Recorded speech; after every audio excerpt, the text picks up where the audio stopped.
Nega model qizlar mayizli suv ichadi? Har bir modelning go'zalligi ortida qimmat kosmetik mahsulotlar yoki mukammal makiyajlar turganini o'ylaysizmi? Afsuski, bu har doim to'g'ri emas. Modellar va ko'plab go'zallik mutaxassislari oddiy, ammo samarali tabiiy usullardan foydalanishadi. Ularning eng mashhur sirlaridan biri mayizli suv. Mayizda B, C va E vitaminlari mavjud bo'lib, ular terining sog'lom va yorqin ko'rinishini ta'minlaydi.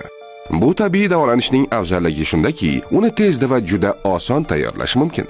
Ya'ni hech qanday qimmat muolajalar yoki murakkab jarayonlarga ehtiyoj yo'q.